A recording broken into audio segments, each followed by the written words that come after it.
Hold on.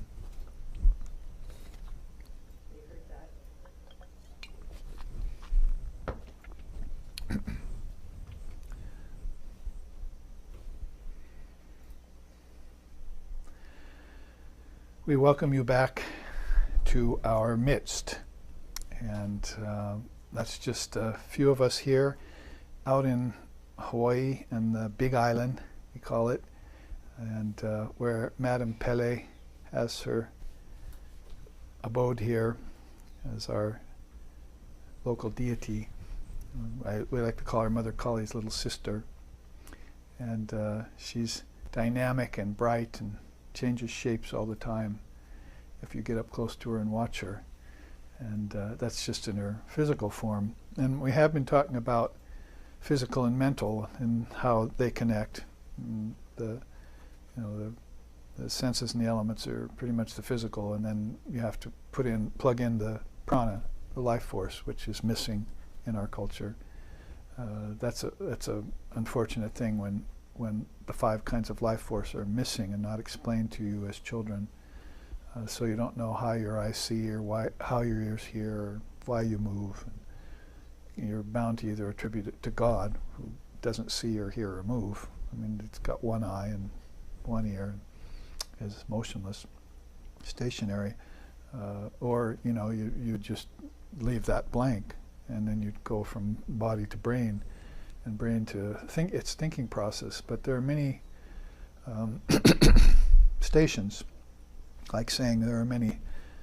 My father's house has many mansions in it, so you might even say that could be people. They're all different mansions with different rooms in them, because the mind is so compartmentalized like that. I mean, I'm not meaning that in the negative way of saying compartmentalization, but it does have many ways of thinking and doors and doorways in it.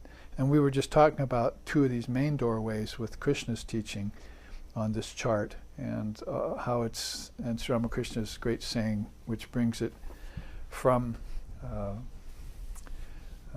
Krishna to Buddha to Christ to John, and then right up to Sri Ramakrishna. And now we have Shankara, who falls in between the Christian era around 700 AD, and so a relatively recent seer as far as India is concerned. And so 1400 years back is not all that long to go to encounter a divine expression of Advaita Vedanta as Shankara and his line, Govindapada and Gaudapada, definitely were. And so this chart, we're going to give you that negative teaching in it, that if the mind is the gateway to heaven but also the doorway to hell, then what does that mean? And we were saying, and I introduced it a little bit in the Viveka Chudamani, because you now know that means the crest jewel of just spiritual discrimination.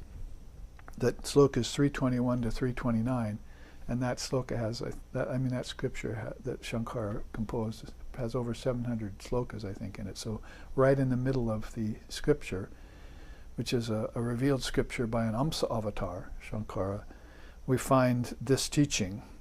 For the knower there is no greater danger than failing to remain in Brahman. To be always in Brahman should not be neglected, for that neglect is death. And death here would be in the mind.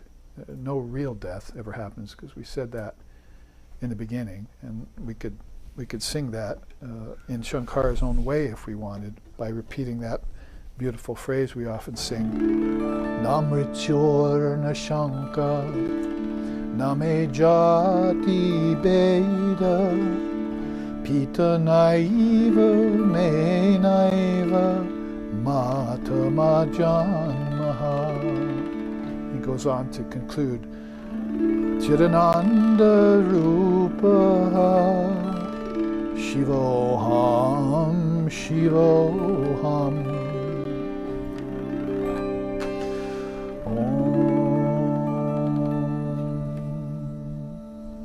So, Namrichur, no death. I have no death. Name Jati Beta, because I was never born. So it's not a question of birth and death, it's a question of one birthless, deathless entity that looks on to the process of birth and death.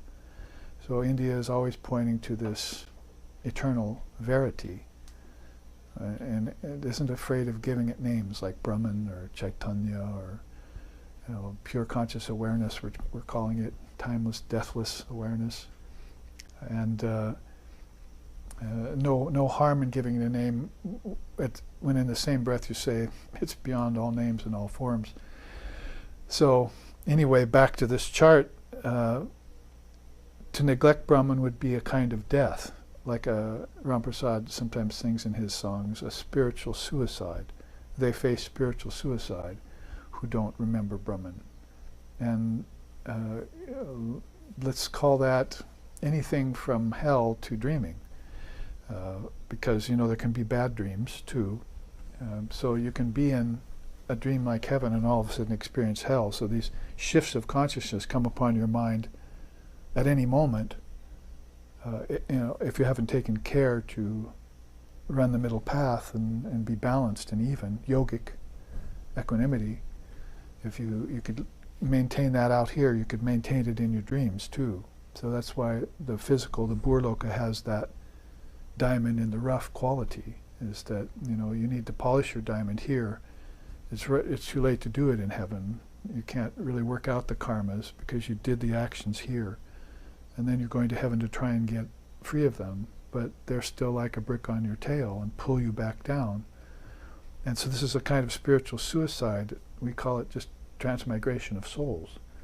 And if it happens inside of the three worlds, then Bhur Bhuva Swaha, then you better have somebody say peace, peace, peace to you as often as you can. Or you should say it yourself as a kind of mantra, because that's where the dualities are taking place.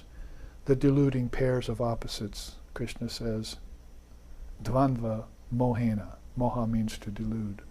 So things that are two and turn into many tend to delude you, pull you away from Brahman, and that's a kind of death. So materialism would be a kind of death, and secularism would be a kind of death. We had the Eternal Gateways, as you remember, in our last series, Bahutva Marg and so forth. Gave names to these 4 gateways that have to do with transmigration all the time. And we'll look at another variation of that teaching here, but this beautiful Nirvana Shatkam, which I just sang one verse of, the 5th verse, speaks to this idea of ultimately no birth, no death. So then the same being who composed this song is saying, nevertheless, if Brahman is neglected, that neglect is a kind of death. So how does it happen? If we want to see, just follow the bouncing ball. I could sing this actually. I've thought about that ever since I put this chart together with this frozen river behind it, the image of a frozen river. And so you see there the bouncing ball of the mind. Shankara starts off by saying, in Sloka 321, brooding on the sense objects. We must say that brooding on the sense objects is different than utilizing the sense objects dharmically. So if you could make that one shift, as subtle as it may be, like I said at the break just a few minutes ago, I've had some success in convincing people not to brood anymore, simply by saying, when they admitted to me they were brooding, I say, brooding is the worst waste of time. You shouldn't engage in it. It's just a waste of time. And so a few people have came back later and said, well, I took what you said seriously and I got rid of the habit of brooding. I'm so happy. I'm much better now. So brooding on the sense objects, it points you to a level of yogic teaching where you can actually have a samadhi of outer objects, and then you can have a samadhi of inner objects. So Patanjali is just calling this savitarka nirvitarka and savichara nirvichara, is that the objects that he wants you to meditate on and renounce first or detach from are outer. But when you do that, then you realize, oh, they're still with me. If I've gotten rid of the outer object, well, I'm still thinking about it. So this is the type of brooding he's talking about. But notice how he's putting it in terms of samadhi of objects. Other people are putting it in terms of brooding on sense objects. So he's taking you towards knowledge, towards concentration. That if you really saw the object as it were, as it really was, then you'd be able to utilize it in a certain way that's beneficial for yourselves and others, rather than getting attached to it, glomming onto it. When we know it can get stolen, that it can decay, you can become bored with it, and a whole bunch of other problems that attend upon the object. And you can brood about it. It's another project. I mean, you can have wealth, and you can just be worrying about losing it. That's actually one of the predicaments, 5 predicaments called complacencies around wealth that Lord Copula talked about in his teachings of Samkhya Yoga early on. And so Sri Ramakrishna said it very simply: if you keep a bag of coins or treasure near a mirror, it always reflects in it. So you take it, put it somewhere else where you won't see it. The mirror can't reflect it.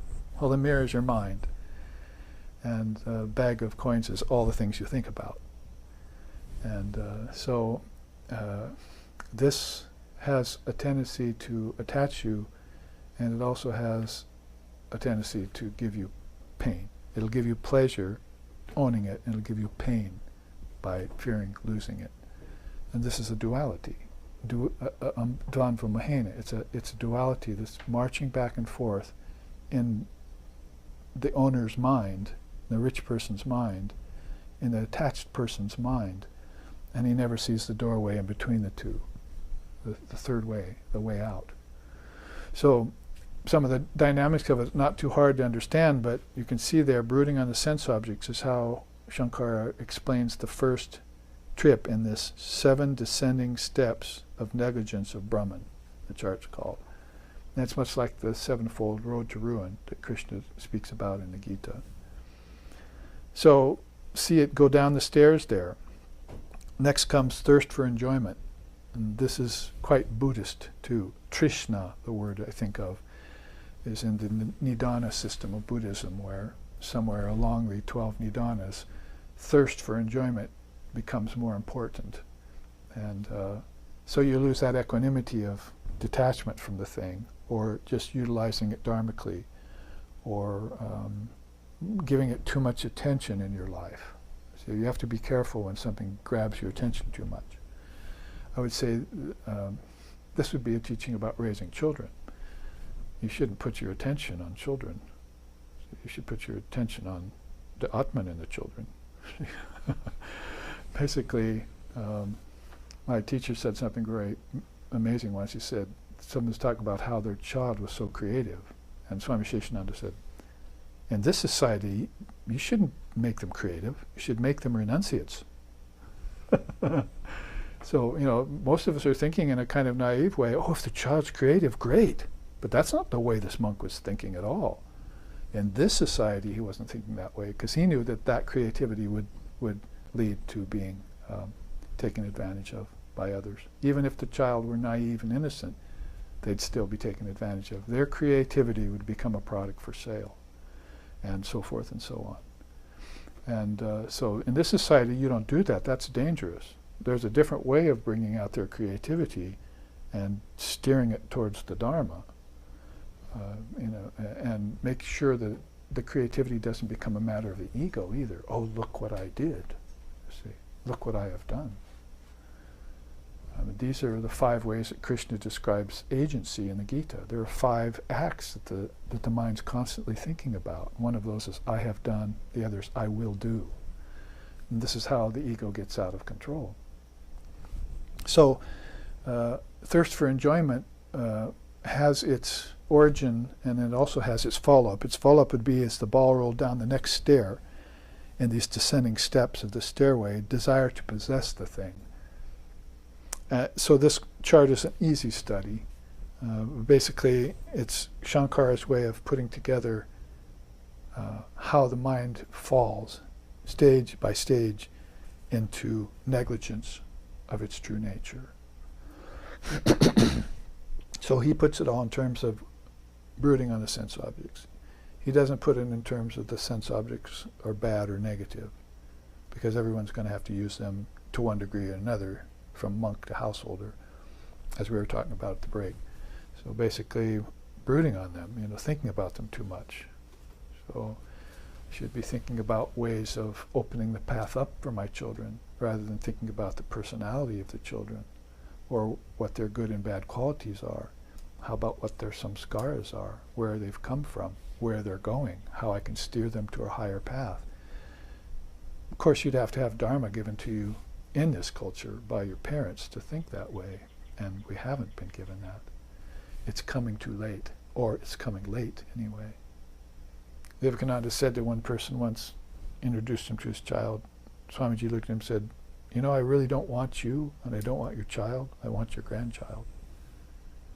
So what he meant was, you haven't received the Dharmic teachings yet, and you haven't been giving them to your child yet. So the two of you aren't any use to what I'm here for. To waken people up to their true nature via the Dharma, through the teachings. You're going to have to get these teachings into your child. He's going to have to give them to his child. Then I may see some possibility of utilizing a soul. And Swamiji was a person who, in India at least, who was well-grounded and well-prepared for it, convinced thousands of young men to give up the world. And that has never been done by anyone. So he was able to, just like Buddhism was the non-violent religion that marched across the world, and that was never done by any other religion. Swamiji was the soul who awakened young men, and some young women too, up to the fact that they needed to give one lifetime to enlightenment, to the realization of their self and helping others. So he based the whole motto of the Ramakrishna order on that.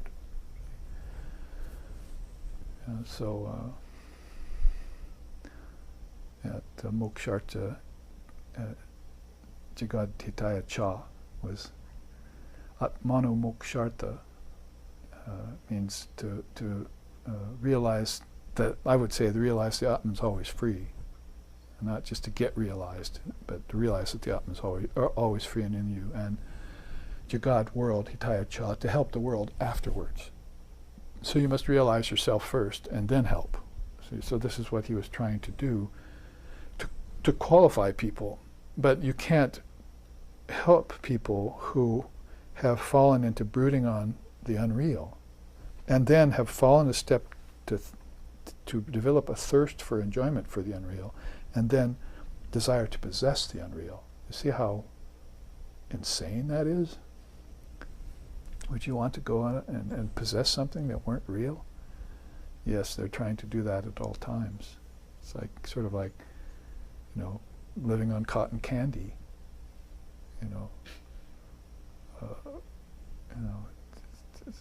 So there's just no substance to this kind of proceeding. So if it fell down to the ground floor, because that was all a description of the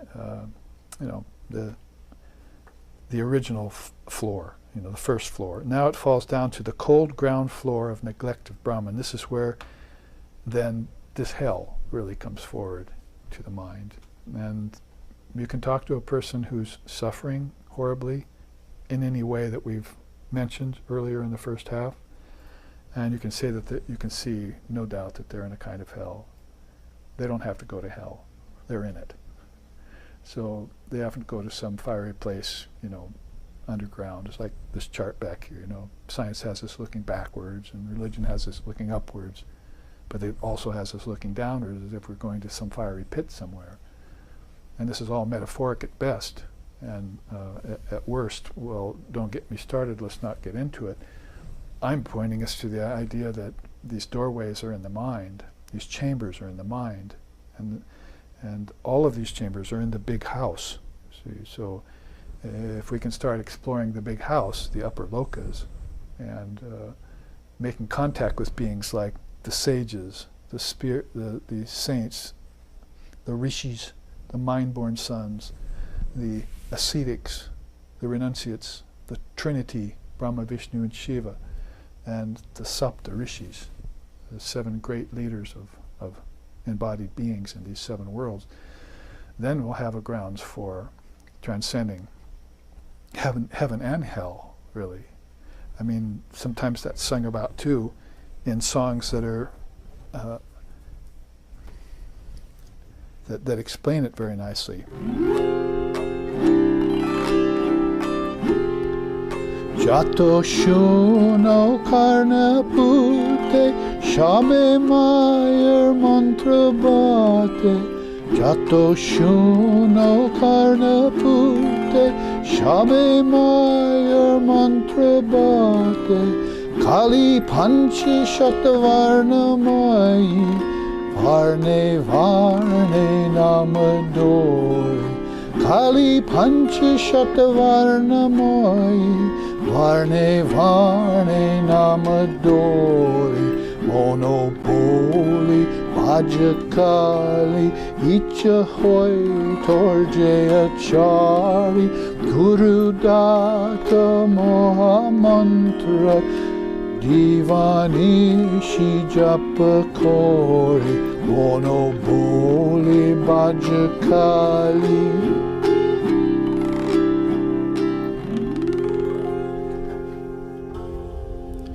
So we have this beautiful set of verses from Ramprasad, the divine lover of Mother Kali. He says, O mind, meditate on the mystery of Kali. So he's talking to his mind, which it contains all this, including the idea of Mother Kali. And use any method of worship you please.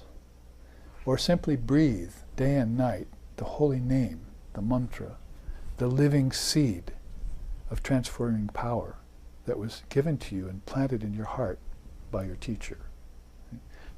All of this is just an explanation to his mind, to realize that it's all in his mind, and that he has fashioned it all from his mind. All the deities are in his mind, and the mantra has come and saved him, in his higher mind. It's come from his higher mind. The mind is all, according to Samkhya philosophy and Lord Kapila, part of Prakriti. So yesterday I was talking to one of my students, or day before, and came to me in my own thinking process when I was saying that Holy Mother used to say that mind is that you should make your mind your own friend, because you can have the three great boons: human birth, a good teacher, and a desire to be free. Those are the three great boons. But if you don't have the friendship of your own mind, she said she saw people that had these three. They had a human birth, they had a good teacher, and they had a desire to get free, but because they didn't have their mind on their side, they failed. So the friendship of your own mind was a fourth boon she added, which was of utmost importance in her way of thinking to the people of this day and time, which was in India, in Calcutta at the time when she was teaching. And she was having people coming to her from America and England and so forth after Sri Ramakrishna had passed. So I started thinking about that. Make your mind your friend, So I thought, well, mind, you usually go to the teaching manana. I said, wait a minute, she couldn't have meant manana, because manana is not your friend. I'm sorry, yeah, manas. Yeah. She couldn't have meant manas, because mind's not your friend, really. Manas is not your friend. It's your friend and your enemy. And, it can be heaven or hell to you. So she's talking about chit-shuddhi, purity of mind, or Atman. That's who you want to make a friend. You can't get manas on your side because it's dual by nature. Can't get manas on your side because it's variant. Can't get manas on your side because it's prakriti and insentient. It's not a force you'd want on your side. And if you learn to manipulate it, you become a prakriti laya. And you're just building cloud castles in the sky. And they don't come to anything in the end. Like zeros added up, Sri Ramakrishna said. All these sankalpas, all these projections, all these fantasies, all these thought processes come to nothing in the end. You haven't extracted any essence out of them unless you've put the one in front of them. And if you've neglected the one, then that's what samsara is all about. And it's what hell is all about. It's in the mind, and it's been caused by your own mind. So we have to think about make your mind your friend as being the pure mind. The Sri Ramakrishna used to say, pure mind is Brahman. And Buddha mind is, pure mind is Buddha mind, Lord Buddha has said in the Dhammapada. So this is a whole different way of taking a saying from Sri Sharda Devi, Holy Mother, and doing manana on it, as I was saying. Manas needs to do, you have to do manana on manas, and put everything in the right perspective. So the cold ground floor of neglect of Brahman, when you reach it, I hope you never will, but those beings who fall towards it, is delusion, appearance of delusion comes to them. And then they fall further and the ego gains supremacy over the whole thing. That's, of course, we're talking about the unripe ego. You wouldn't want to make that your friend either, but you might want to make the ripe ego your friend, at least temporarily. Sri Ramakrishna used to say the difference between pakvahamkara and apakvahamkara. The ripe and unripe ego. That ripe ego is surrendered itself to the feet of the Lord and Mother of the Universe. So there's a vast difference there. And so you're going to want to avoid that fall. And then you're finally falling to the lowest step, practically, of this whole process here, as he says. And this is all just a slimmed down version of what he says in Slokas 321, is it? 321 to 329 in the Vivekachudamani. So he says the advent of bondage happens there. So you can see his way of thinking. Brooding on sense objects gives rise to the thirst for enjoyment, then the desire to possess something which is not real or really possessible. Then the appearance of delusion comes to the soul, and the ego takes over, and the advent of bondage is then a given. Then you get finally to the freezing basement of the forgetfulness of the self. So basically these 6 steps have happened on 3 floors of hell. And this is the freezing, cracking hell, by the way. It's not the burning, blistering hell. You may not know what I'm talking about, but Kala Rinpoche wrote a nice book called Buddhist Meditations, in which he describes the 7 patalas and the gods that are in charge of them, and how each one is called by a different name. There's a hell where non-nourishment hell. You see, it's like you being a mosquito without a stinger. You see, you really want that blood bad, but you don't have anything to take it in, so you're deprived of it. There's another hell he describes about Kubera's hell, where the god Kubera presides over people who are rich on earth, but they never shared their riches with anyone, so they go to this hell, and so they can't get any riches there. It's right there in front of them, but they can't get them. See?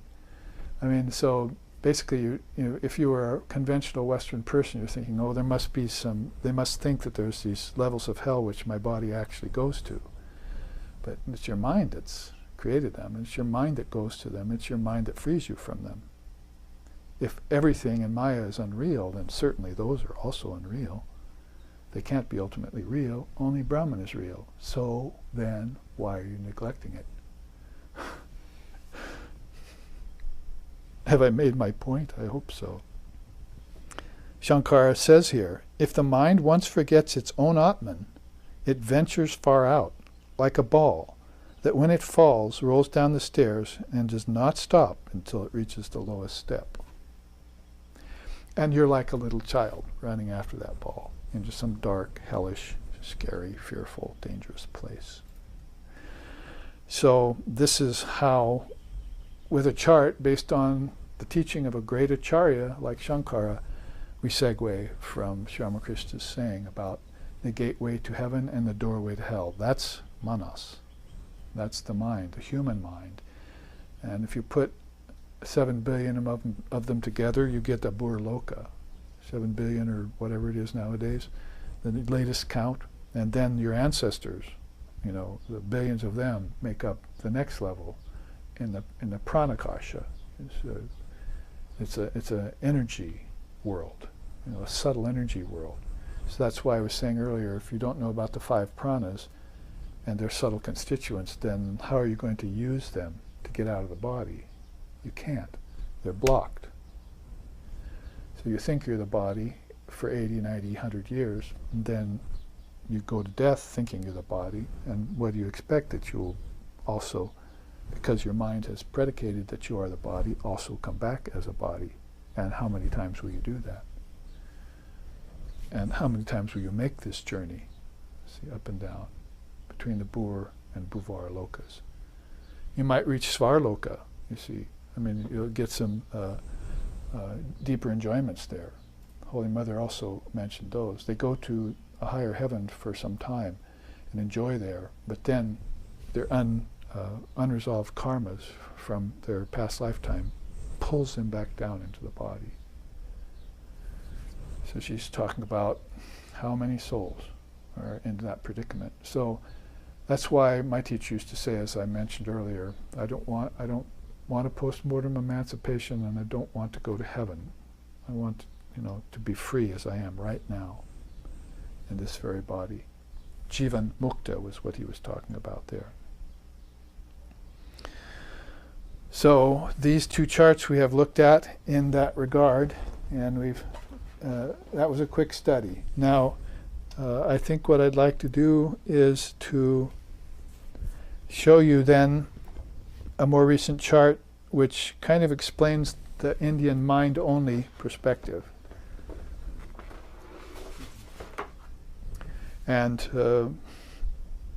I was looking for an image of watermelons. I came to pumpkin, so Mr. Pumpkinhead, actually, I like that better than Mr. Watermelon Head. So I used pumpkins as an image to show how everything is contained within the mind. So first of all, I had to find an image that had rows of pumpkins, because the mind has many stages. My father's house has many mansions. So this is a better way of explaining the mind-only schools. As I have said here at the top of this chart, the seers of India have realized that everything in form proceeds from the mind. And this is why they have revealed the singular way leading to its dissolution. Excuse me. Its dissolution. So mind has concretized everything, but we forgot the art of dissolving it. So Dissolving the Mind Stream was a book that I put out recently, one of those 5 little books, to show us how in meditation as we naturally do this dissolution, we are detaching. So it's not like, I have to practice all this detachment now. So I could just practice this method of dissolving, and as I dissolve the mind again and again and bring it forth, because I'm doing that every night anyway, and waking, dreaming, and deep sleep every 24 hours. So if I practice this consciously in seated meditation, in akasana, then I'll get used to the fact that these things are not real. I won't have to renounce them. I won't have to detach from them. It'll be a natural way of leading me towards seeing through the appearance of things, which is one of the things back here that got you into trouble, isn't it? The appearance of things, appearance of delusion even. All right, so Sri Ramakrishna has compared the mind's propensity for production to rice seed strewn across the ground before the rainy season sets in. A riot of growth is the result.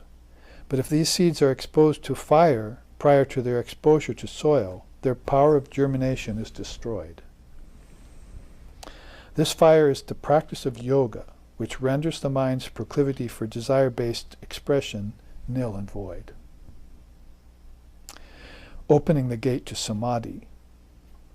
There are many types of seated samadhis, of knowledge, of peace, of bliss, etc., but there is only one kind of unseated samadhi, and that would be called asampragyata in yoga, or nirvikalpa in Vedanta, whereas savikalpa samadhi would be with form, and sampragyata would be with seeds, samadhis with seeds. So that's why in the first half I was talking about objects can give you a kind of samadhi. So, but that means you have to see them as they are. And then you can have a deeper samadhi of objects by looking at their appearance, their origin in your mind. And a deeper samadhi will come out of that when you destroy the object in the mind. Destroy means to see it as empty, see it as substanceless, okay? that it can't fulfill you. So objects can give, you know, they're taking a place in your mind that is blocking the light of samadhi. If you were to take that object away, then you've got space, right? Just like if I were to move this couch or this chair, space has opened up. Well, you have to do a bit of the same thing with your mind. There's an object in your mind. You don't want to brood on it because we've seen how that will end. So you should stop thinking about it or think it away and remove it and replace it with something else. So remove the form of the thing with its formless origin. So basically you're just saying the object and the thought. And you know, we haven't been taught to think this way. We think the object has a separate existence all its own. But it's actually come out of our mind. It's mind made manifest. It's thought concretized. That's how Sri Sharda Devi put it to us when she was alive in the body. So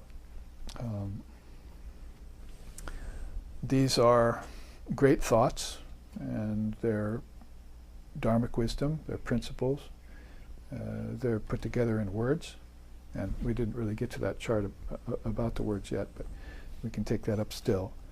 But this gives you an idea in this quote about the ramifications of seated samadhi and unseated samadhi, and also how to strip the thoughts of their power to germinate, because your body also was a thought that you had.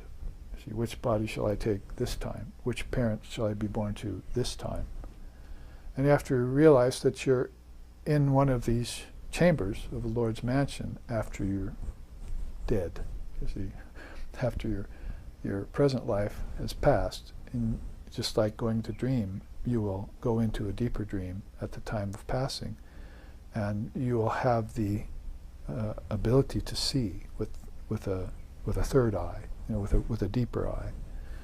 And the Shambhala schools of Tibetan Buddhism describe this really well, about which of the jeweled worlds you could go to. And of course we have all these other mentions of different kinds of systems like chakras and lokas and bardos and so forth. So all of this has been explained by the seers of different religious traditions in such a way that consciousness shifts like this. Now, consciousness with a capital C never shifts. It always stays one. It's that Brahman that we were talking about that you don't want to neglect. So if you keep it first and foremost as the one in front of all those zeros, and all those zeros in this case could be all these worlds, and all these deities, and all these beings, and all these incarnated bodies and so forth, you're keeping that first and foremost. That's the practice of an Advaita Vedantist. That's the mind-only school goal. I'm using mind-only school here in a broader sense than we usually look at it, or that you will find it used in contemporary Buddhism today.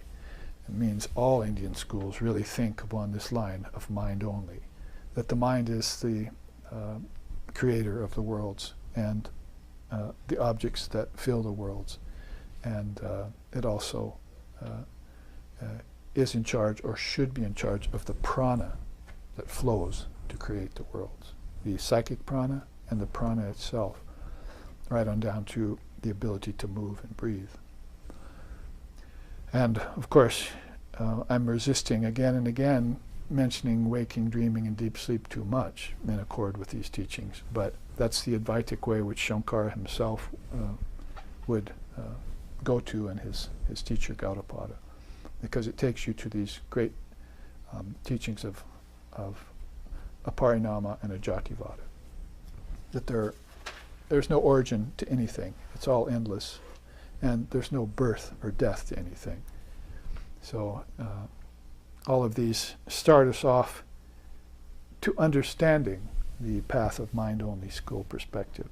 Now there you see, as far as an image goes, to give us a visual that may help us, you see the first set of pumpkins most readily in view, and I've put in a sidebar there with one of them cut open. So You see, if that basic pumpkin there in the foreground would represent the 5 elements or primal matter, because we know there's subtle matter. We should know that. There's prakriti, nature, and then there's unmanifested prakriti. It's a huge teaching that we're also missing. Is that, seeds gave rise to this. So you're going to have to plug this in along with all the other information or teachings you're getting in the Dharma to understand that we have a bifurcation here in nature, and we're not accounting for the invisible part of it, the unseen, the held in abeyance, the in potential. That's infinite. See, that's the internal infinite. And because many rivers, many oceans, many land masses, many trees, all of that comes out of these seeds. That's their origin. And it's all in nature. But then nature is in the soul. So you're making these connections consciously in your meditation by understanding these as tattvas, and then following the tattvas like breadcrumbs back to the first tattvas that you used to get into the body. And then maybe higher tattvas by which you can see what's beyond bodies and what's beyond the 3 worlds. So this is a process that's been used by seers in India from time out of mind, and they keep bringing it back with all the teachers who come in the next yuga or the next Mahayuga. These teachings all come back as seeds themselves. And these seeds would be these words. See, if the seer, let's just look at that real quick. If the seer, Mahachamasya,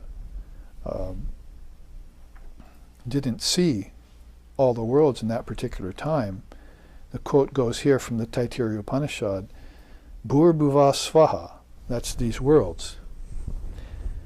These are verily the 3 celebrated mystical utterances. In addition to these, there is a 4th, which Mahachamasya proclaimed. He is a rishi.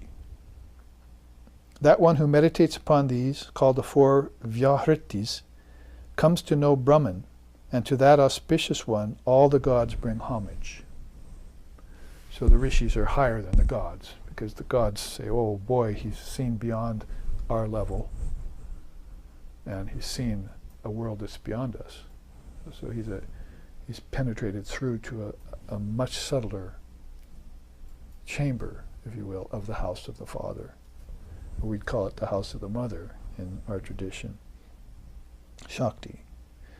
So I go back to that because we mentioned words. So, and that's as much as I want to take of that right now, so we won't get off the track of this in our time remaining, and maybe finish this mind-only chart, is that if the seer is born into a time where even the Dharma has been dumbed down to such an extent that even the rishis of the day aren't seeing as deeply as they could, then that seer recovers his revelation of other worlds by seeds. And he knows that he's meditating on Bhurbhuva Swaha. Does it sound familiar? It's the Gayatri mantra. Bhurbhuva Swaha Tat Savitur Varenyan Bhargo Devasya Dhimohi Yo Yo Na Prachodayat. Ancient, you see. So that is set in stone. That is an eternal mantra. That has been chanted and is chanted even today by billions of people every day. It's not going to be forgotten, even by ordinary, so-called ordinary people. Like, say, just, if you could call them that, an ordinary devotee. That mantra, you see, has the 3 Vyahritis in it, you see. You see what's being said here is that everything is in a word. That Shakti power is in a word. Mantra, Bhuta,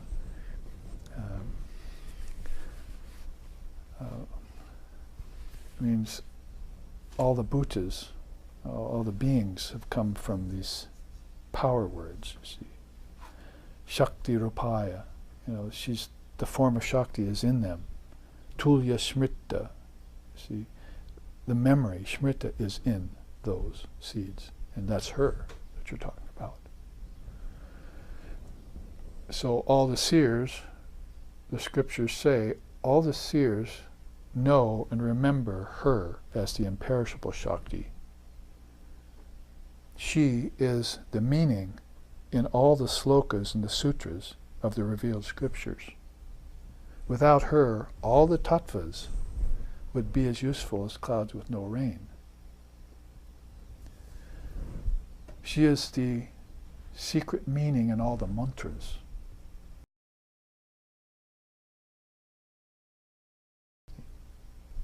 Right out of the scriptures. Some seer wanted to describe her as the power in all words. So it wouldn't be enough to say Om, or Aim, or Hrim, or Bur, or Burva, or Svaha. Or, God forbid, any of the destructive beaches. Like Hum, Oh, I didn't say that. So all of these, everything is in a word, because a word vibrates, doesn't it? And when you hear a word, it has an effect on you, right? Some words, very little effect, just everyday mundane things. Other words make you sit up, you see, pay attention.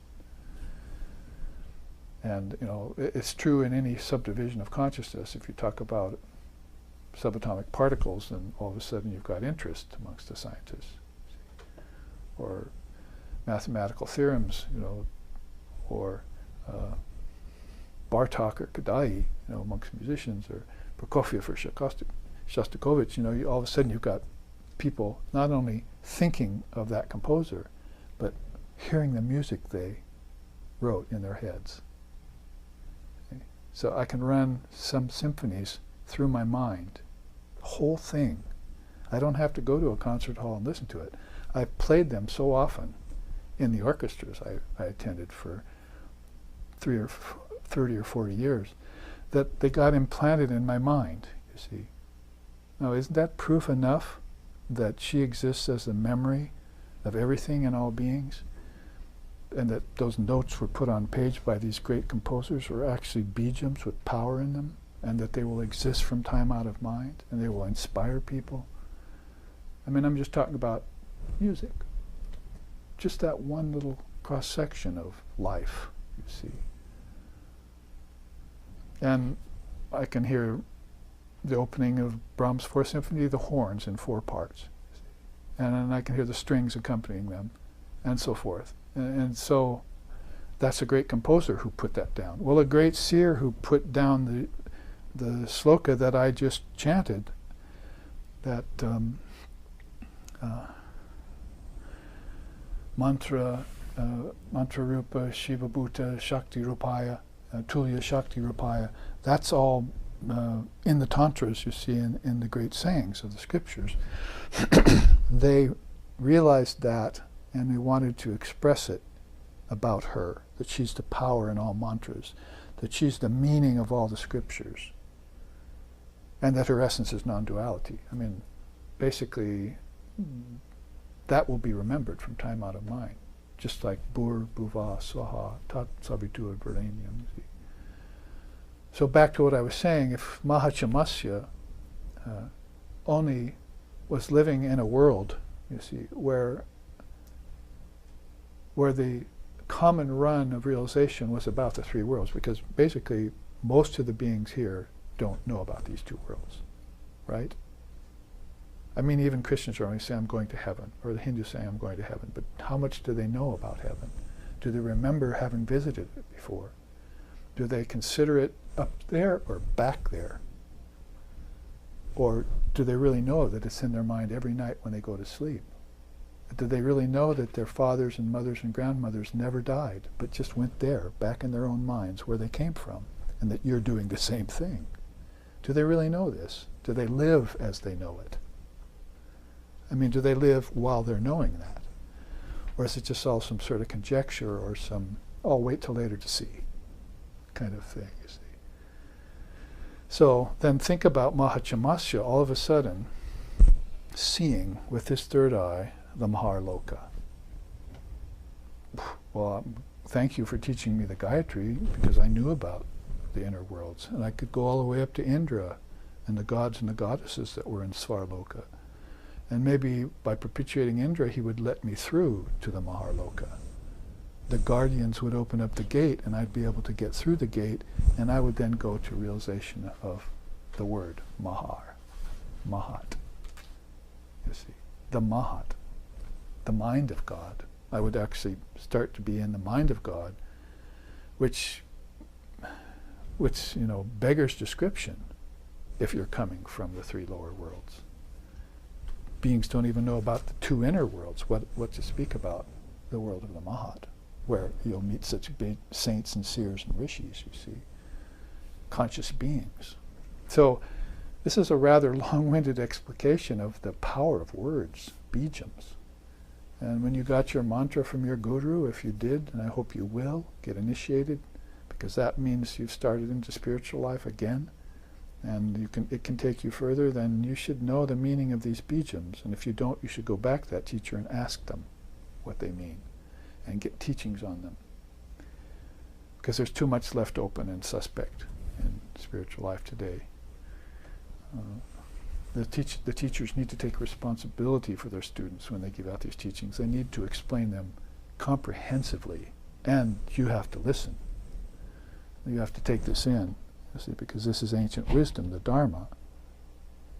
Those beings who are speaking about it are not there to have fun or to waste their breath on people strew pearls before swine. Pardon the Christ-like analogy, which is so apropos. But they want you to be free. And you'll need to get free of thinking that happens here, and dreaming that happens here, and a kind of hazy deep sleep that happens there. And so, attention, you see. If thine eye be single, you'll know that truth. So I got into a long explication again about this chart, but let's look then beyond the 5 elements, because you see this first pumpkin head has 5 elements, primal matter, and that got me started on Prakriti and unmanifested Prakriti. That there are seeds to all this. And I'm not just talking about seeds for trees. I'm saying the tree has a seed. I'm not talking the ones that falls from its branches. I'm talking the one which is an idea in your mind of tree. Swami Vivekananda used to say, nothing is ever born, nothing ever gets destroyed, and so forth. He says, you can destroy the clay cup, but you cannot destroy the thought clay cup. Let's give it a try. See. Can I make the thought clay cup go away? Or is that a seed in my mind that's going to make more clay cups? Well, that can either be a positive teaching or a negative teaching, because if you've got brooding in your mind on senses, sense objects, like the last chart we looked at, then that can take you on a road to hell, you see. Hellish existence or ignorant existence, because you're brooding on that. But if you're seeing that and taking it inward to a higher trajectory, then you can use it as, where's the origin of the forest? Where's the origin of the tree? Where's the treeness of the tree? As I've said it before, and Dalai Lama has said that teaching, there's the outer tree you're looking at. That's Maya. It's not what it seems. Then there's the real tree. The real tree is changing particles tree. If you could see the tree as it really was, you'd see it swirling, you see. You'd have to put on some sort of pranic eye to see that. But beyond the real tree and the unreal tree is the essence tree, the treeness of the tree. And that's in the thought. You see, that's an eternal thought in the mind of God. So you're going to have to go to the mind of God to find that. The Mahat, Mahar Loka, is filled with beings who know this. And they reached down to Mahachamasya and they said, it's time for this to be given to this age, and we're going to use you as the vehicle to see this. So here's the revelation. Now just start saying Mahat, Mahar Loka. Here, we'll give you a mantra for it. And how did he know it? Because it's in a seed that's eternal. He had just forgotten the seed. So you can bring all the potential out of yourself this way. All the potential out of yourself. You're talking to a person today, a woman who's studying so hard, books, and languages and things. I felt like saying, why are you doing that? You know all this. And put that same attention and all the time you're pouring into that to Brahman. And realize your true self, and realize that all of this knowledge lies as seeds inside of yourself. And bring it out and express it for the highest good of people. Not just for getting a degree or for making money or whatever. It's been done enough, you see. Get thee behind me. Off with it. And do things with right orientation for the highest purpose. And no holds bar in it, you see. Waken up 1,000 people with this knowledge, if you can. Give me 12 lion hearts and I'll change the world, is how Vivekananda put it.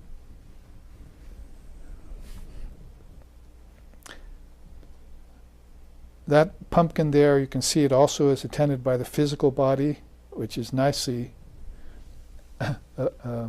accorded to the saying outer shell, you see, of the pumpkin. It's sort of like a tube, you see, the outside of the tube. And then there's a vital force there, which is senses and prana. You see, and to see the arrow coming down. So we're going inward now. We're starting from the outward and we're going inward. And let's move inward to the ancestors, which is the next row of pumpkins back there. See, they've gone back to a subtler seed stage called heaven. You see, ancestors and so forth, semi-divine beings. And they've done this with the prana. So you can see why prana is important here. See, if you don't have prana, how can you get to your ancestors? If you don't breathe with prana, how can you enjoy this world? What to speak of the next? So that's said in the Upanishads. How do you think you can enjoy this world? What to speak of the next? If you don't have this connection back into your ancestors through the prana. And I could have written right there, if I had room, psychic prana. Because there's a thought process. It's making your senses work. See, your mind makes them work. Your mind conducts the prana, sends it through the senses, and the senses see the objects and create the worlds, and all in the house that Jack built. And this process is going on and that with every breath. In breath, held breath, out breath, in breath, held breath, out breath. But it's just like waking, dreaming, deep sleep, waking, dreaming, deep sleep. And you're moving in this expansion and contraction with a suspension at the end of each. You expand, you suspend, you contract, you suspend. That's the way the worlds get projected by the mind. That's the way the prana moves. That's the way you sleep. That's the way you breathe in these movements. Basically 3 movements with a suspension. The suspension might as well be kumbhaka, might as well be turiya. See, if for the conscious soul. They'll breathe in and hold it, you see, and enjoy that no movement. Breathe out, hold it again, enjoy that no movement, you see. So, these secrets are generally not known to the ancestors when they leave the body, so they die ignorantly. If you were to know these secrets of prana, you would die consciously, and you would take on your next conscious birth, and you'd be like Mahachamasya, you'd be ready for transcending the 3 worlds. Heaven would not be good enough for you, like my teacher. I do not want to go to heaven. That's not my goal. He was taught by Holy Mother and by Swami Shardananda, who are Sri Ramakrishna's own kith and kin. So he knows that there are much, much higher levels of realization. He wants to be Jivan Mukta, a living, liberated soul, like he saw in Swami Brahmananda and, of course, Swami Vivekananda, whom he didn't actually see. So Beyond the ancestors is another row of pumpkins as we wind this up, this first class. As you can see how this is going to go on and deeper for the next 3 weeks. The celestials are that next row of pumpkins. You could almost match them up with the semi-divine beings and so forth, or the Gandharvas and Apsaras. It's not so cut and dried as all that. It's not like lines of demarcation, but actually there are grunties or barriers that keep souls in one level of understanding and won't let them pass to the next. And that's a thinking process that creates those grunties. It's a thickening of thought. And then when it thickens, it congeals, you see. It'd be like ice on water, you see, or something. But then there's no more water on top of that layer of ice, and then another ice, and then more level of water. So you're getting penetrating through these frozen realms of thought. You see these frozen rivers, and penetrating through them to get to the next level of water where you can breathe and swim. You see. So again, back to it.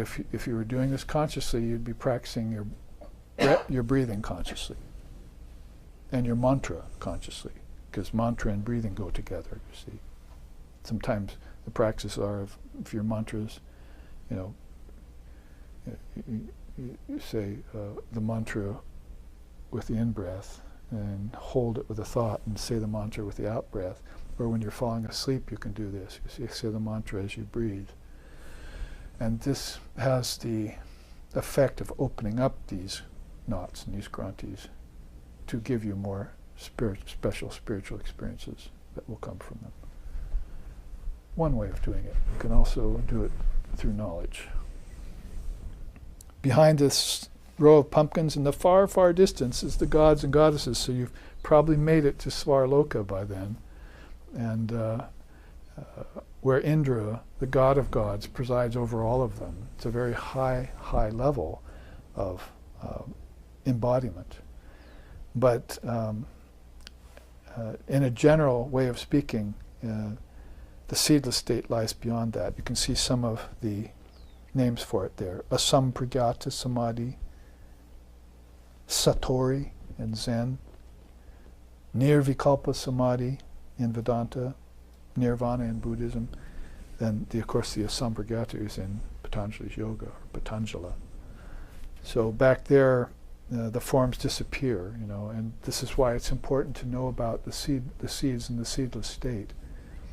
And you might as well connect them directly with the power of understanding. Intelligence. Where is intelligence? Why do we understand words? What is it we're understanding when we hear things? How are the ears responding? How is the mind and heart responding when we hear these things? It's not just a matter of the vibrations coming across the air and pounding against our eardrums a little bit, and then hopefully it gets through. It's much, much deeper than that. There's an inner ear and an inner eye that you're going to have to open. And you'll hear Om, and then you'll see the light, Shabda and Jyoti, basically. You'll have the mystical experiences, or you'll have the visionary experiences. And all these can change and commingle too. So, again, this is kind of a quick study, but if we have time for it, and we just have a few minutes, look at this sidebar where we cut open the pumpkin. And so this is a look at the internal mind where all of this exists. See, it's all in the mind. Whether it's the great mind or the collective mind, cosmic mind, collective mind, or individual mind. This is all one mind, really, placed in 3 or 4 divisions. So if your consciousness can qualify itself to exist consciously at that level of mind that you're meditating upon, then you'll have this revelation that like Mahachamasya had. And it can just open up from there. I mean, the beings that were sending Mahachamasya the revelation were probably at the Taparloka. They were the ascetics there who had already realized so much of what is to be realized in the great mind. And you see the mind-born sons here. If they got that from Brahman, Lord Brahma, then they also have transcended the Maharloka and know what the mind is all about. You see. Like Lord Vashishta was a mind-born son of Lord Brahma. So back to this cross-section in the few minutes, there's the internal mind of the subtle body and its projection power. So if you probably can't see these little tiny things, maybe if you're looking on the live streaming, you can see it. These little tiny, probably 6 or 7 point entries I gave here. I put nature, worlds, bodies, whole races, objects, gods, and God are all seeds in that cross-section of that pumpkin. They're all seeds in the mind. And then across the bottom, Ekarnava, the ocean of ethereal matter. You see, is there the residue upon which Brahma, Vishnu, and Shiva float at times of no form. So there is a time of pralaya where everything goes back to its potential state. Everything does this. So at that time it would seem like, if you could see it somehow, that there was no God and there was no light. And like in the beginning was darkness. Both the Rig Veda and the Bible start out with those sayings. So if you were to somehow open your eye on that, you'd see the entire annihilation of everything. You'd probably be Shiva at that point, at the end of a cosmic cycle, looking at everything totally dissolved. And the one powerful realization that would be attending upon your great mind at that time is, I'm still here. I think that's a good place to end. And we'll start maybe with this to segue into more teachings on mind as heaven, or mind as the kingdom of heaven within. Let's end here with a chant then. Om Tachnayo, Om Tachnayo Ravrinhi Mahe, Gatung Yagyaya, Gatung Ye Nupataye, Daivi Svastarastu Naha, Svastir Manushebhyaha, Urdvam Jagatu Bhesajam, Sangno Astu Dvipade Sangchatushpate, Om Shanti Shanti Shanti. May we make a powerful and deep and humble offering of the small self into the great self, of this mind into Brahman. May we always delight in this offering. May we always revere the Lord and Mother of all sacrifices involved in it. May divine blessings be upon us, and may peace be unto the entire human race. May healing, well-being, and prosperity then also come amongst us. Om peace, peace, peace. May peace be unto us, may peace be unto all. Om Hari Om.